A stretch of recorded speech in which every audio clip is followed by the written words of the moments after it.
Bapak dan Ibu, dan saya yakin Bapak dan Ibu sudah banyak mendapatkan informasi tentang budaya akustik atau keyakinan-keyakinan kelas, peningkatan disiplin, dan ada perubahan paradigma Bapak dan Ibu.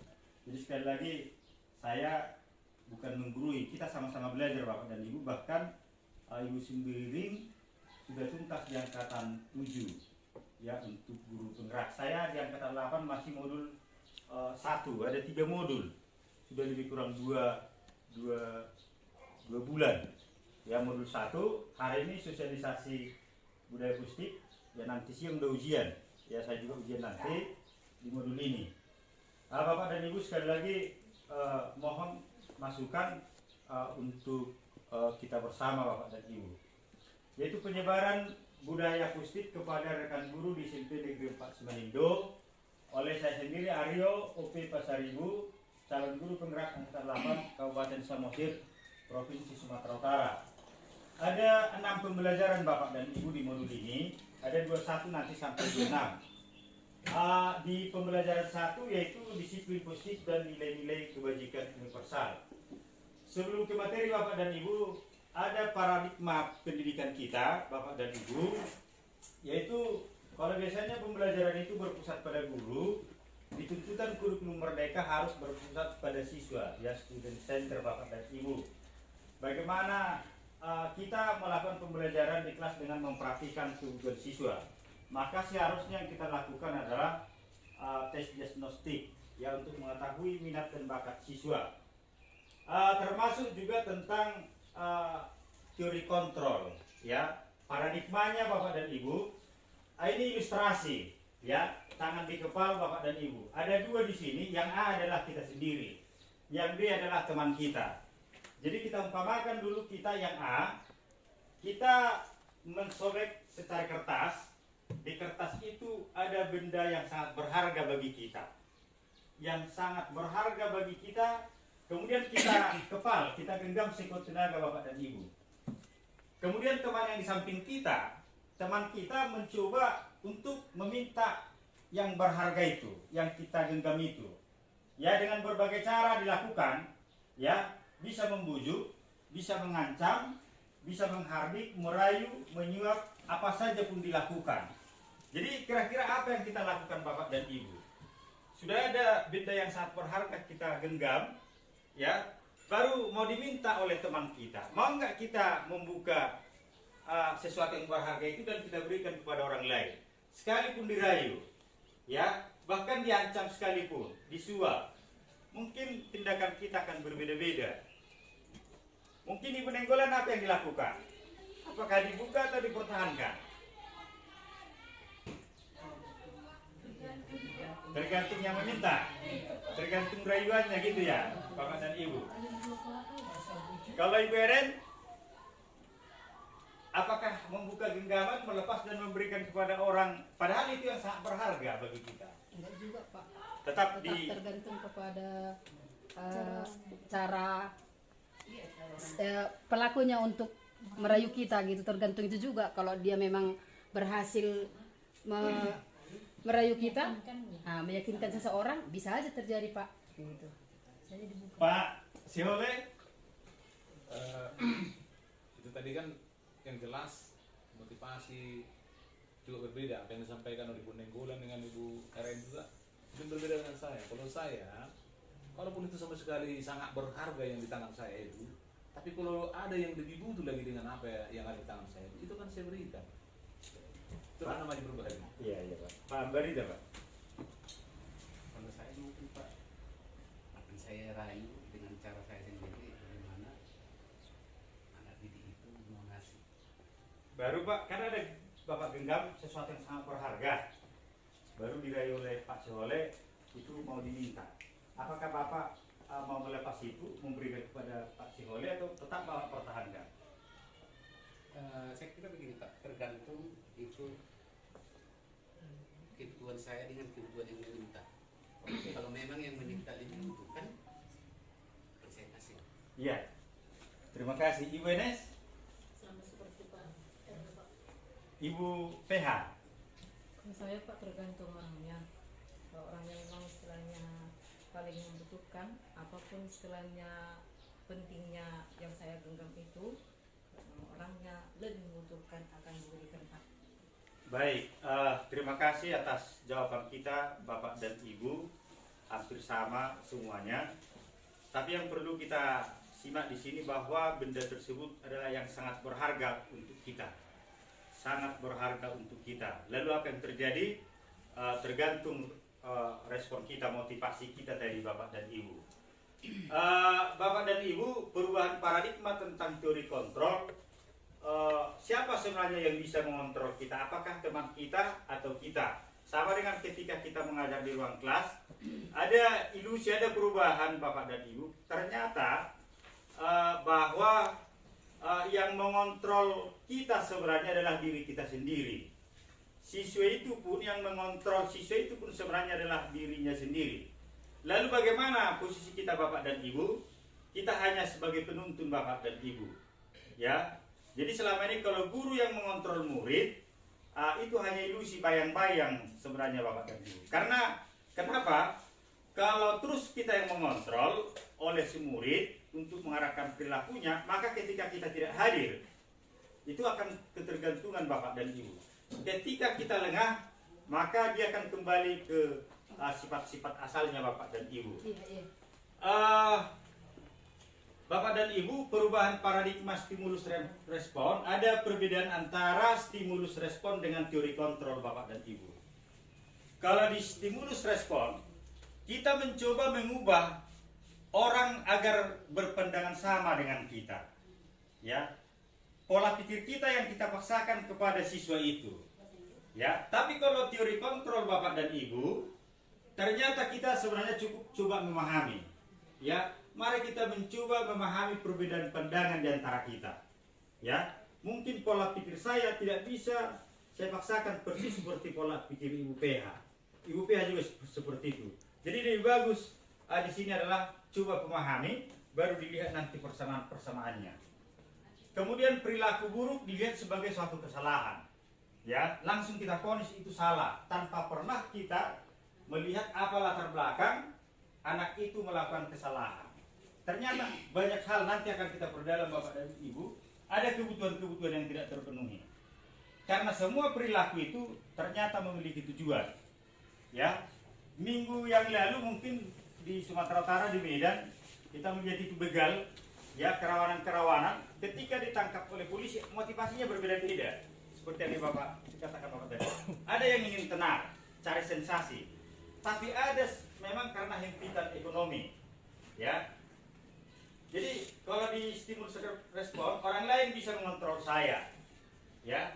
Tapi di teori kontrol hanya saya yang bisa mengontrol saya. Ya. Jadi kalau memang benda yang sangat berharga tadi yang kita butuhkan itu seperti apapun dia membujuk kita, itu tidak akan kita kasih. Karena itu tadi sesuatu yang sangat berharga bagi kita. Tapi dengan pertimbangan-pertimbangan lain itu tergantung kita Bapak dan Ibu. Kemudian pemaksaan ada pada saat bujukan gagal. Ya terpaksa kita ya tindakan pemaksaan. Tapi kalau di teori kontrol lebih bagus kolaborasi, kita panggil, kita bicarakan, baru dibuat konsensus pilihan-pilihan baru. Ya. Kemudian di sini kalau di stimulus respon menang kalah. Kamu harus bisa mematuhi apa yang saya lakukan, peraturan itu. Tapi kalau di teori kontrol ada namanya model berpikir menang-menang, win-win solution Bapak dan Ibu. Jadi ketika ada siswa yang bermasalah, katakanlah misalnya seperti Kristus tadi, mungkin kita langsung menjudge bahwa dia punya kekurangan, punya keterbatasan begini. Tapi mungkin lebih baik kalau kita panggil si Kristusnya, kita panggil orang tuanya, apa sebenarnya persoalan yang terjadi? Kebutuhan apa? Apakah dia cari perhatian atau di rumah kurang perhatian? Ya. Dan tidak langsung menjudge kira-kira seperti itu Bapak dan Ibu. Barangkali ada mau kita diskusikan tentang teori kontrol Bapak dan Ibu sebelum kita masuk ke disiplin. Kita lanjut Pak. Iya.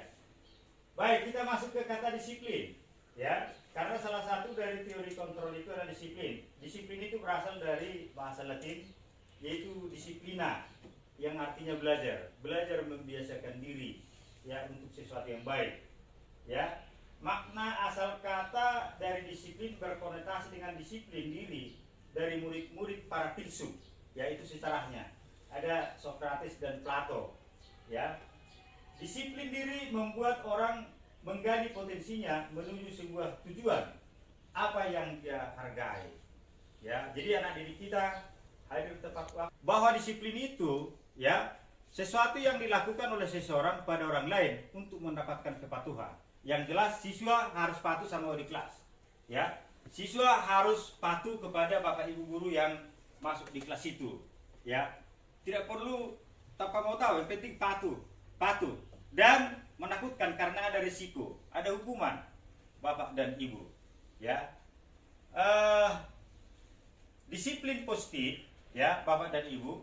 Bagaimana kita menerapkan disiplin, mengajarkan anak bertanggung jawab terhadap apa yang diperoleh, ya, apa yang diperbuatnya, ya. Tujuannya bapak dan ibu agar dia motivasi yang muncul dari dirinya, bukan karena orang lain, bukan karena kita paksa-paksa. Jadi ada penyadaran menumbuhkan motivasi diri dari anak itu.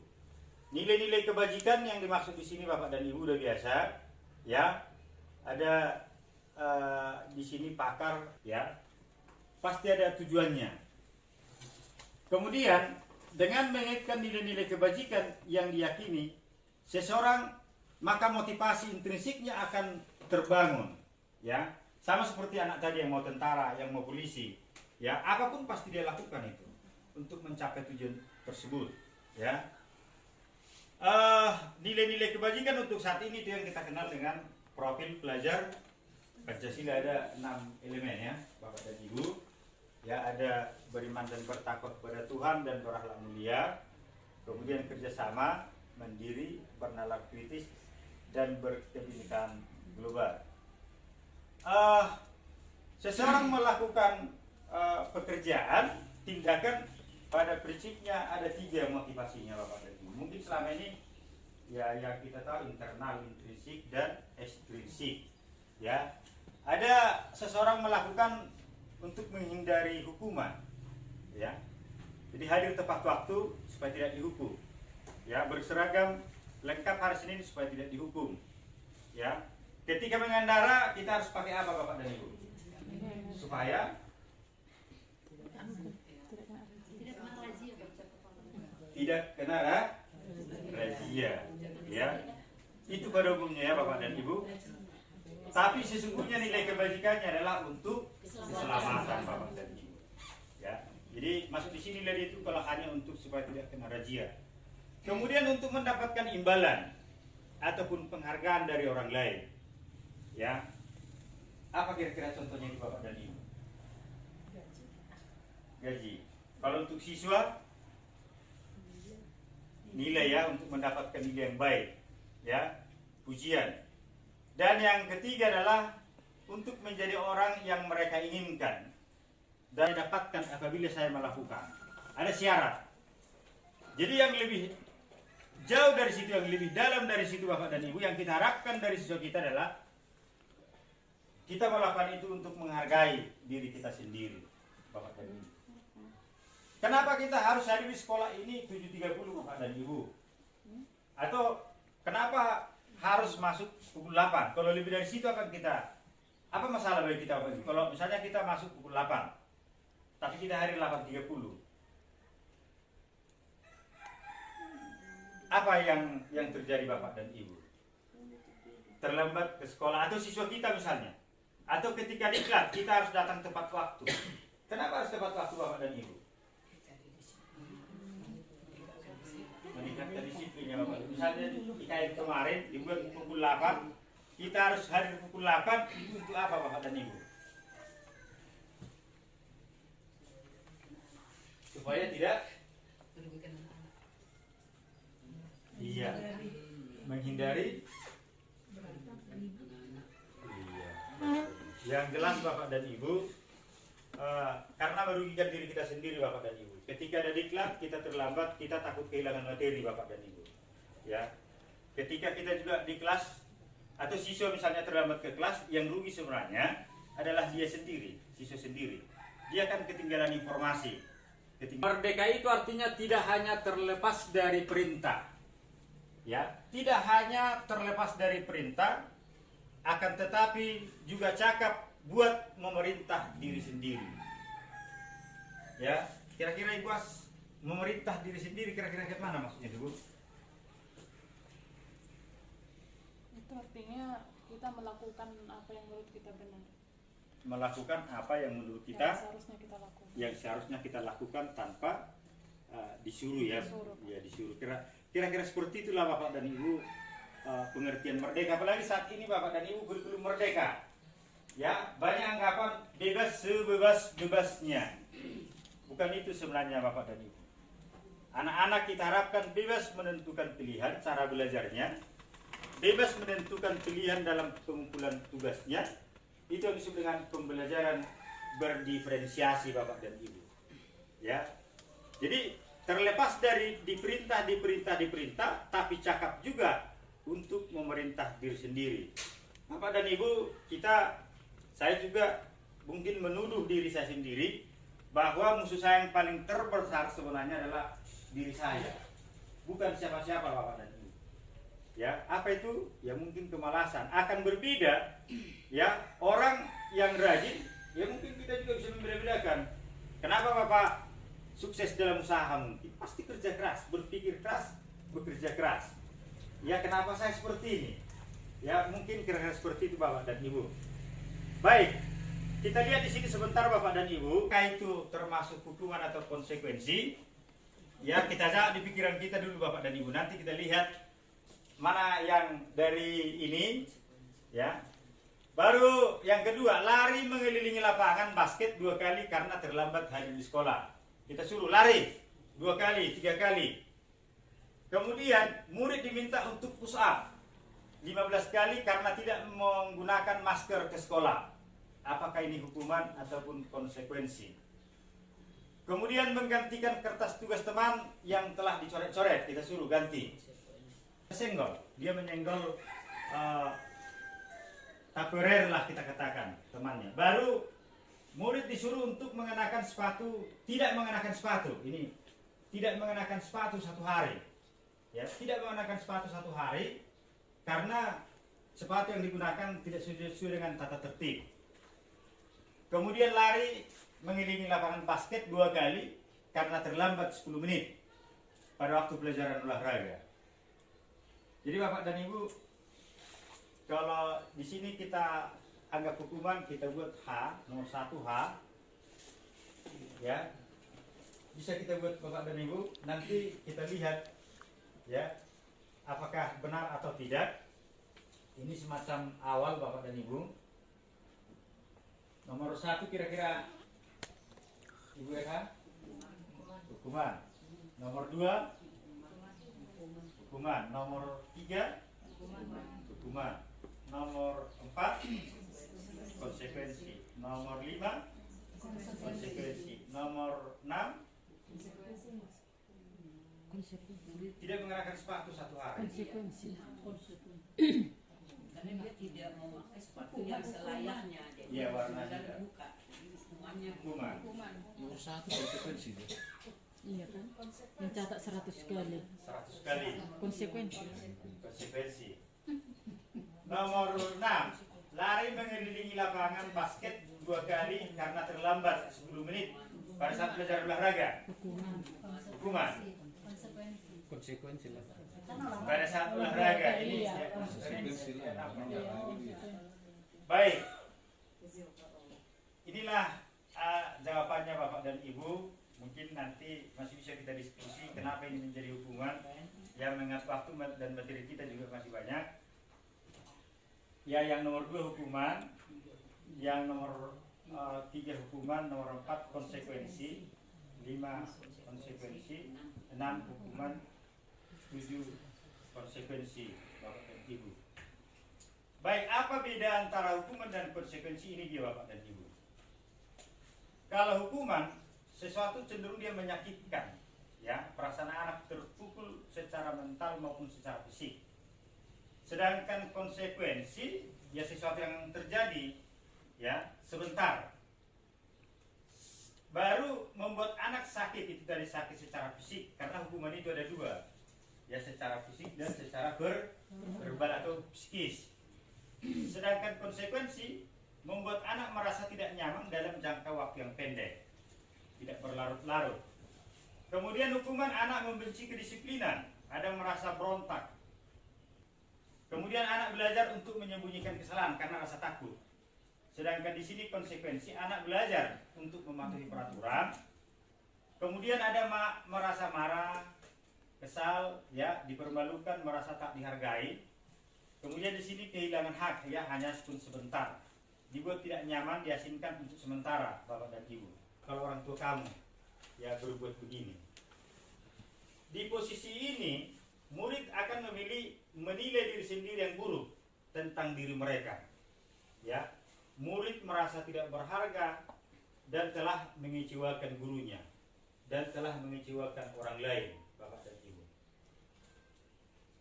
Di sini posisi teman, ya. Nanti kita tarik ke diri kita di posisi mana kita, Bapak dan Ibu.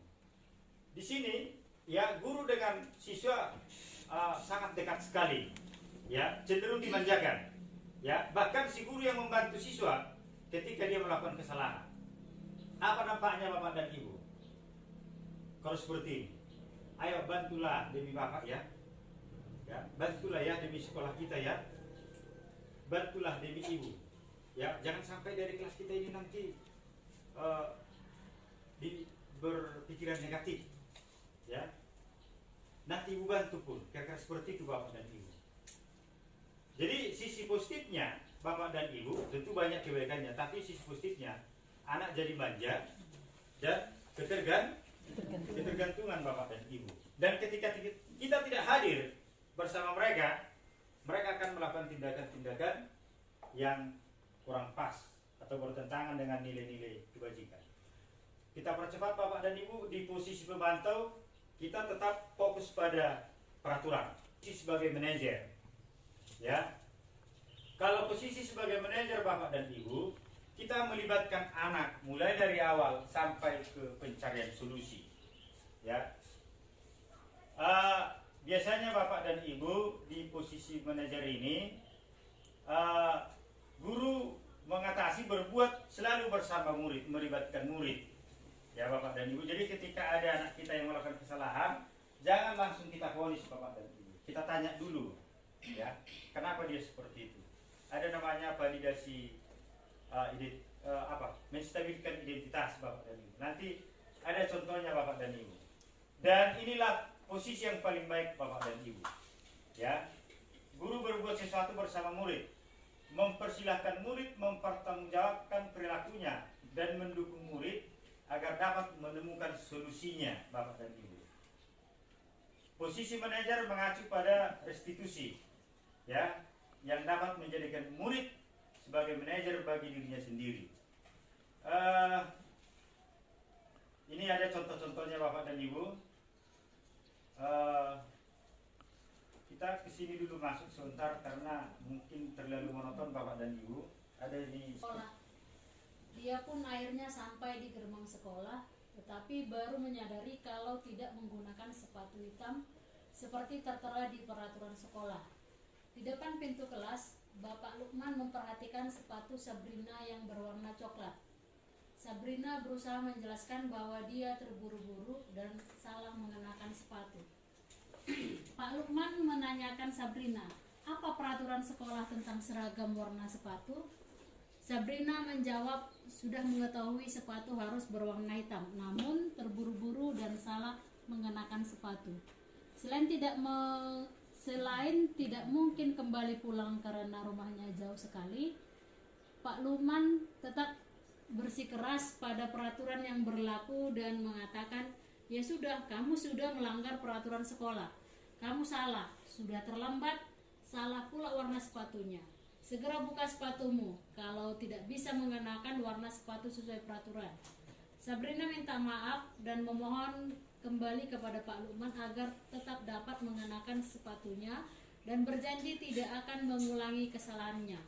Namun Pak Lukman tidak mau tahu. Tidak, kamu telah melanggar peraturan sekolah. Kalau tidak sanggup ambil sepatu di rumah atau diantarkan sepatu ke sekolah, ya sudah, kamu tidak bersepatu saja seharian di sekolah.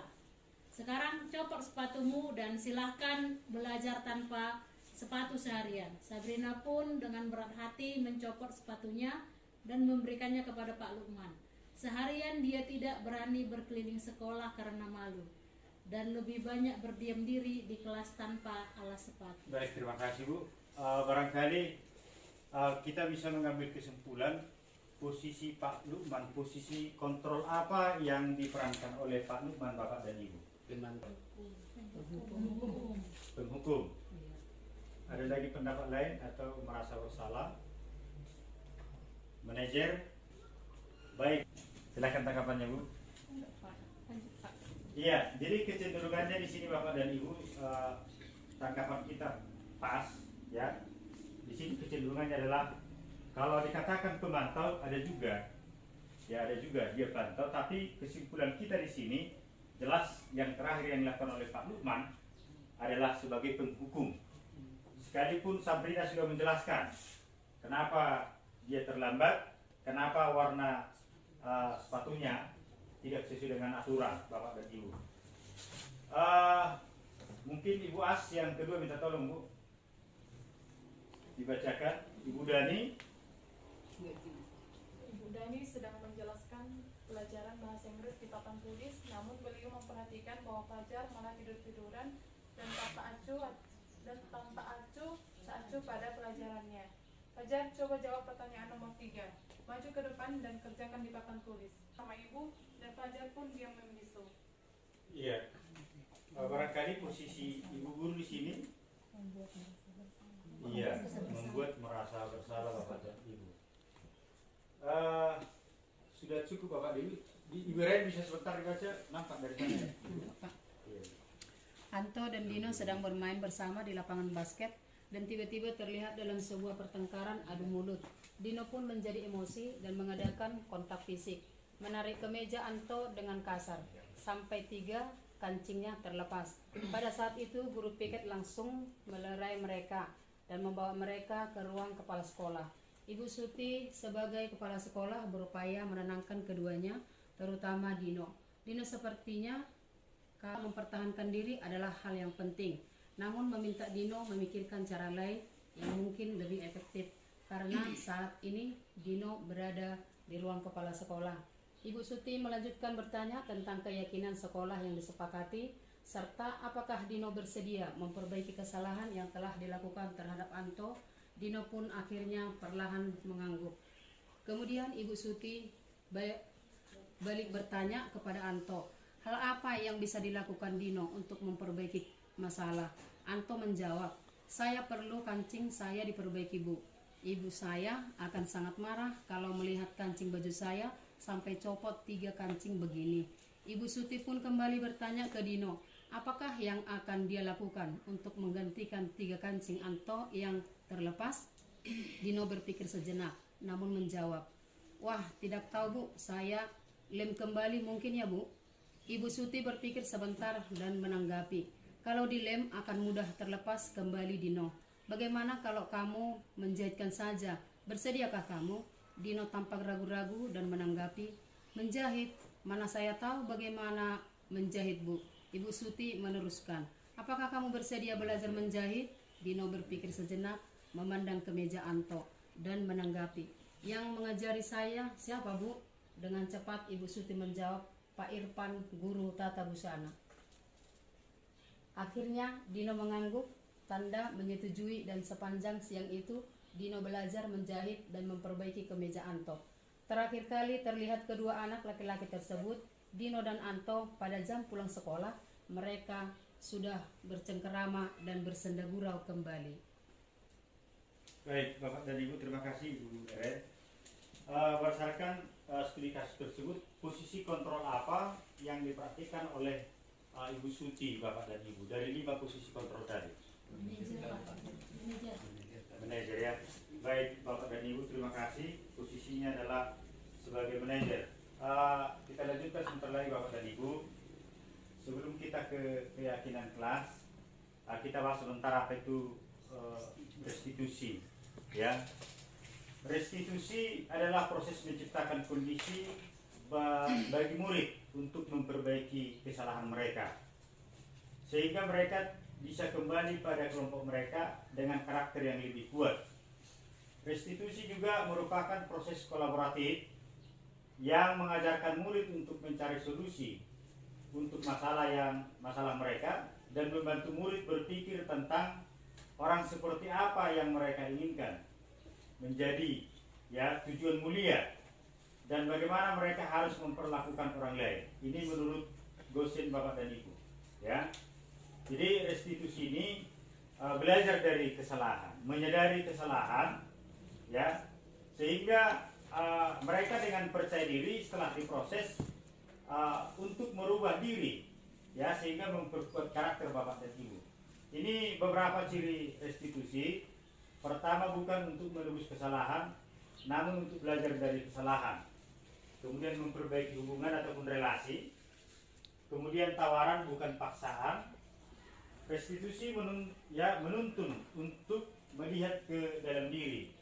Ya, Ki Hajar Dewantara mengatakan bahwa kita Bapak Ibu guru menuntun bukan memaksa.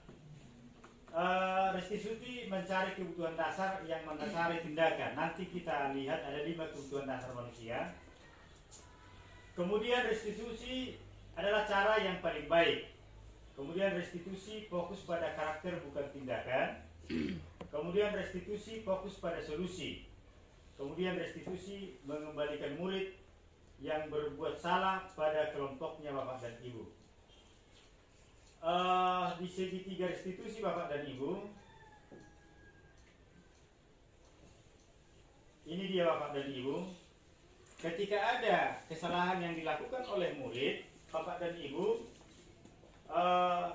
misalnya ketika kita sudah belajar di ruang kelas ada siswa terlambat, ya, barangkali lebih baiknya kita kasih masuk Bapak dan Ibu, ya, kita kasih masuk, baru nanti kita proses setelah itu Bapak dan Ibu. Dan yang menjadi intinya di sini bagaimana anak-anak itu supaya terbuka dan menyadari, ya, menyadari kesalahannya, ya, sama seperti cerita tadi, ya, ditanya kenapa terlambat, ya, baru bangun telat. Kenapa telat bangun? Mungkin ada yang menonton, ada kegiatan lain. Kemudian apakah itu menyalahi aturan keyakinan kelas? Baru bagaimana ke depan? Kira-kira seperti itu inti daripada segitiga restitusi ini Bapak dan Ibu. Jadi yang pertama, menstabilkan identitas. Kita jangan dulu menjas, memponis siswa itu, sekalipun kita anggap itu melakukan kesalahan Bapak dan Ibu, ya. Kemudian nanti divalidasi kesalahan, maksudnya di sini Bapak dan Ibu, kita akan tanya kenapa itu dilakukan Bapak dan Ibu, kenapa dia bisa terlambat, ya. Seperti siswa tadi sudah dijelaskan, bahkan minta maaf, tapi Bapak itu selalu mengatakan ya udah, kalau nggak pulang kau sekarang, kalau nggak belajar kau 1 hari di sini tanpa sepatu ataupun, ya, sepatu Bapak dan Ibu.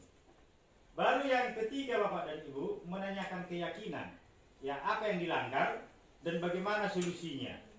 Kira-kira seperti itu Pak. Saya yakin Bapak dan Ibu tanpa kita sadari sudah kita lakukan ini Bapak dan Ibu, tanpa kita sadari, ya. Ini 3 tahapan segitiga restitusi. Pertama, menstabilkan identitas siswa itu, jangan kita ponis, jangan kita jas. Baru kita validasi, ya, kesalahannya, ya, kenapa itu dia lakukan. Jangan-jangan ada kebutuhan yang tidak terpenuhi, kurang perhatian dari orang tua, ya. Kenapa misalnya siswa mau mengambil makanan temannya, ya, bisa saja berbagai lapar, atau orang tuanya tidak di rumah Bapak dan Ibu. Kalau misalnya jawab, orang tua saya kurang memperhatikan saya, atau orang tua saya sudah berkelahi misalnya tadi malam, ya, berkelahi. Bagaimana perasaan kita mendengarkan itu Bapak dan Ibu? Apakah itu masih kita kasih hukuman Bapak dan Ibu? Ya, barangkali mungkin pengertian-pengertian yang kita buat Bapak dan Ibu. Kemudian kita tawarkan solusinya ke depan, ya, seperti apa, ya, dan kapan itu bisa dilakukan Bapak dan Ibu. Iya, ini cara menstabilkan identitas Bapak dan Ibu. menstabilkan identitas. Caranya kira-kira seperti ini Bapak dan Ibu yang kami pelajari. Guru berkata kira-kira seperti ini. Berbuat salah itu hal yang manusiawi. Ya. Tidak ada manusia yang sempurna. Bapak atau Ibu juga pernah berbuat salah. Kita pasti bisa menyelesaikan permasalahan ini. Bapak atau Ibu tidak tertarik untuk mencari tahu siapa yang salah, siapa yang benar. Tapi fokus ke mencari solusi Bapak dan Ibu. Penyelesaian masalah. Ya, kalau kamu menyalahkan dirimu sendiri terus-menerus, apakah kamu bersikap baik pada dirimu sendiri? Hanya menyalahkan diri sendiri, Bapak dan Ibu. Ini namanya menstabilkan identitas. Yang kedua, Bapak dan Ibu, memvalidasi tindakan. Ini yang dinyatakan oleh guru. Kamu bisa saja kan melakukan hal yang lain, hal yang lebih buruk, tapi kamu tidak melakukannya kan? Misalnya begini Bapak dan Ibu, orang tua kita tidak menyiapkan sarapan kita sebagai siswa, akhirnya diambil punya teman, ya, karena lapar tadi, ya, itu alasannya. Tapi kan apakah dengan cara seperti itu harus dia ambil sendiri tanpa permisi? Kira-kira seperti itu, Bapak dan Ibu. Mungkin ada cara yang lain, Bapak dan Ibu. Kemudian apa yang penting bagi kamu, ya? Kebutuhan apa? Ada 5 kebutuhan Bapak dan Ibu. Tapi karena waktu Bapak dan Ibu, nanti materinya ini akan kita bagi di grup Bapak dan Ibu. Ya. Yang terakhir menanyakan keyakinan. Guru berkata apa nilai yang kita percaya di kelas? Itu tadi yang ditanya Pak Barita, keyakinan kelas. Dari tindakanmu itu ada enggak yang dilanggar? Ya. Nilai-nilai universal apa yang telah kita sepakati? Jadi kita suruh siswa itu mengingatkan kembali keyakinan kelas itu. Ya. Kalau selama ini aturan-aturan di kelas itu. Kemudian kamu ingin menjadi seperti apa, nah? Kira-kira seperti itu Bapak. Apa yang kamu rasakan ketika itu dilakukan, apa yang dirasakan? Ya. Ketika kamu melakukan itu, kamu menjadi orang yang seperti apa? Jadi intinya Bapak dan Ibu, kita berusaha untuk menyadarkan anak-anak kita supaya menyadari apa yang dia lakukan. Ya. Masalah keyakinan kelas Bapak dan Ibu, saya berterima kasih beberapa kelas sudah membuat keyakinan kelas, dan saya yakin kelas lain kita buatlah Bapak dan Ibu, dan keyakinan kelas itu Bapak dan Ibu benar-benar atas kesepakatan antara siswa dan wali kelas, bukan langsung wali kelas yang membuat Bapak dan Ibu. Apa bedanya Bapak dan Ibu? Bahwa kalau keyakinan kelas itu Bapak dan Ibu bersifat umum Bapak dan Ibu, tidak terlalu banyak, tapi bisa mewakili beberapa perilaku. Misalnya menghormati teman, tidak berkelahi, ya, menghormati orang yang berbicara. Bisa kita simpulkan itu misalnya Bapak dan Ibu saling menghargai. Kira-kira seperti itu Bapak dan Ibu. Mungkin ada nanti tambahan ya Ibu sendiri ataupun masukan, ya. Kebutuhan dasar manusia ada 4. Ada kebutuhan akan kesenangan Bapak dan Ibu. Di dalam pembelajaran di kelas Bapak dan Ibu, kalau bisa kita usahakan bervariasi. Tidak hanya di ruangan, sekali-sekali bisa kita bawa ke alam sekitar Bapak dan Ibu. Ya, dan tidak monoton. Kemudian ada rasa kebebasan. Setiap manusia pasti menginginkan rasa kebebasan, tapi yang bertanggung jawab. Bebas memilih. Ya. Di pembelajaran berdiferensiasi Bapak dan Ibu, di proses pembelajaran berdiferensiasi kan kita mengajar berdasarkan kebutuhan murid. Sekalipun tidak mungkin bisa 100%. Tapi minimal di tugas misalnya, ketika kami yang IPS misalnya, materi perjuangan memperjuangkan kemerdekaan atau semangat nasionalisme. Ya, silakan setelah belajar nasionalisme, silakan buat konsep. Apakah puisi, apakah lagu, apakah menggambar pahlawannya. Jadi lebih bebas dia berkreasi Bapak dan Ibu. Mungkin di pelajaran lain juga begitu. Kemudian di penguasaan, maksudnya di sini Bapak Ibu, setiap manusia pasti ingin menunjukkan kebolehannya. Anak-anak juga pasti seperti itu. Bu, saya sudah selesai Bu. Pasti ingin ya kita akui. Jadi harus kita apresiasi anak-anak Nah itu Bapak dan Ibu. Barangkali sebelum kita tutup, ada yang mau ditanya Bapak dan Ibu? Ada yang mau kita bahas sebentar? Ini posisi yang Rizka ini udah posisi ngantuk. Iya kan? Yang ketawanya paling kuat. Iya. Ada kira-kira yang mau kita bahas Bapak dan Ibu? Iya. Ini juga harapan kita Bapak dan Ibu, karya-karya anak kita kita kumpulkan. Kalau kita kumpulkan, kita tata ini nanti Bapak Ibu di satu tempat untuk pameran hasil karya. Mungkin orang tua juga menarik, ya, di pentas seni nanti yang kita rencanakan. Ini saya foto kemarin di kelas 8. Ya. Masih ada Bapak dan Ibu? Iya. Baik Bapak dan Ibu, nanti materinya akan saya bagi di grup. Sekali lagi saya mengucapkan terima kasih dan mohon maaf atas penyampaian materi barangkali yang kurang begitu jelas, ya. Kita belajar di sini. Mudah-mudahan Tuhan menyertai kita. Untuk selanjutnya kalau ada hal-hal yang perlu kita diskusikan, boleh kita diskusikan.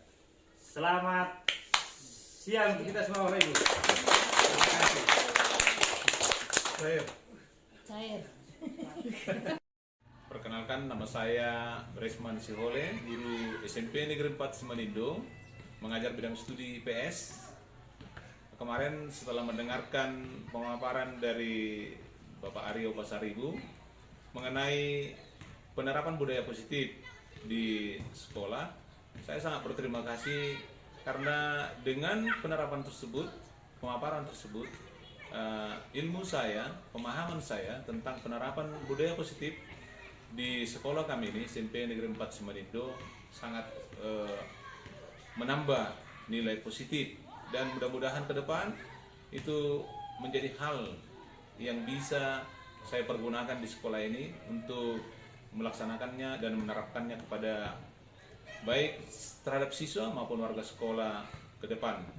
Sekian yang bisa saya tanggapi dari pemaparan tersebut. Terima kasih, Horas. Di sini udah kalian buat tentang keyakinan kelas, ya. Itu yang Bapak katakan tadi. Sebelumnya kan kesepakatan kelas. Ini keyakinan, ya. Yang lebih kalian yakinkan, ya. Ini dapat siapa melaksanakan ini? Ya, yang kalian yakini dapat dilaksanakan, dipatuhi secara bersama-sama. Baca dulu yang pertama di sini. Ya. Tidak berkata-kata kotor. Coba buat. Tidak berkata-kata kotor. Tidak berkata-kata kotor. Terus Bekerja sama satu sama lain. bekerja sama satu sama lain. Oke, maju lagi yang mau membaca karena ada beberapa ini yang sudah ditempelkan ini. Ayo. Selain dia. Ya silakan.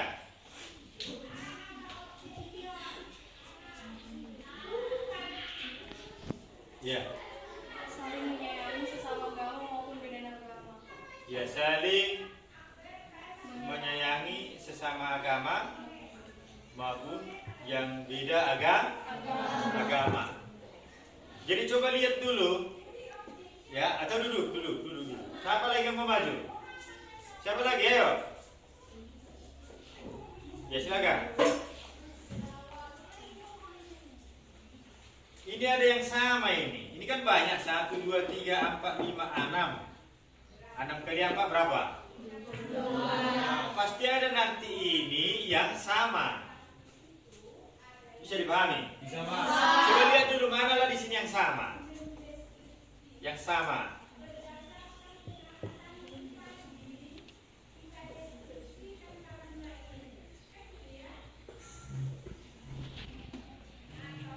Coba baca nih, yang sama.